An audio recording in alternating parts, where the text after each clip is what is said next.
salt. Formula of pH is pH is equals to minus log H positive और POH का formula है pH plus POH is equals to 14. हम एक question assume करते हैं जिसमें हमें pH और POH मालूम करना है 0.001 का. ठीक है, हमें डेटा में दिया हुआ है molarity of HCl solution is 0.001. तो सबसे पहले तो हमें चेंज करना है 0.001 को 10 एक्सपोनेंट में और डेसिमल उसके हटाने, रिमूव करने. तो 0.001 हमने लिखा, m equals to 0.001. Then next step के अंदर 0.001 डिवाइडेड बाय, जब हम डेसिमल हटाते हैं तो डेसिमल की जगह नीचे 1 लगा देते हैं और उसके बाद जितने भी डिजिट्स होते हैं उतने 0 लगा देते हैं. तो डेसिमल के बाद हमारे पास 3 डिजिट थे 001, तो इसलिए हमने नीचे जो है 3 0 लगा दिए. देन अब इस 1000 को जो है हमने एक्सपोनेंट में तब्दील कर दिया, तो 1/10 एक्सपोनेंट 3 हो गया. ठीक, अब ये जो 3 है अभी ये डिवाइड हो रहा है, तो ये जब ऊपर चला जाएगा तो ये मल्टीप्लाई होगा, और जो हमारे एक्सपोनेंट की साइन होती है वो हमेशा चेंज हो जाती है अगर डिवाइड से हम मल्टीप्लाई करते हैं या मल्टीप्लाई से डिवाइड करते हैं. तो हमारा एक्सपोनेंट जो था, जो हमारी पावर थी वो प्लस में थी, तो ऊपर जाके किस में हो गई 1 × 10⁻³ में.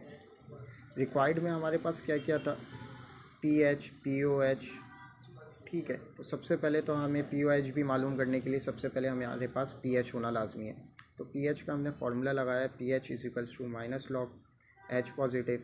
देन अब जो H पॉजिटिव है इसमें जो है हमने जो m की वैल्यू बनाई थी 1 × 10⁻³ वो इसके अंदर लिख दी, माइनस लॉग मल्टीप्लाई बाय 1 × 10⁻³. अब ये जो लॉग था ये पूरी वैल्यू से मल्टीप्लाई हो रहा है, तो हमने इस वैल्यू को ब्रेक कर दिया और लॉग के साथ 1, देन प्लस लॉग 10⁻³. अब हम जानते हैं कि log 1 जो है वो बराबर होता है 0 के और log 10 बराबर होता है वो 1 के. ठीक है, तो log 1 जो है वो बराबर हो गया नेक्स्ट स्टेप में 0 के, और जो log 10 था वो बराबर हो गया 1 के. तो जो इसका एक्सपोनेंट था -3, ये वैल्यू बन गई.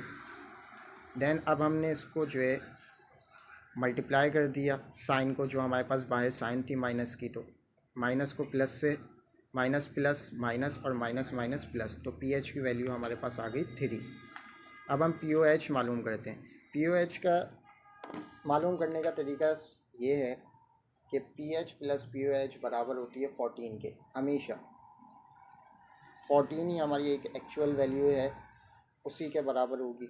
देन हमने pH की वैल्यू मालूम की थी, तो pH की जगह हमने 3 लिख दिया plus POH is equals to 14. अब 3 यहाँ पर प्लस हो रहा है तो राइट हैंड पे जाके माइनस हो गया.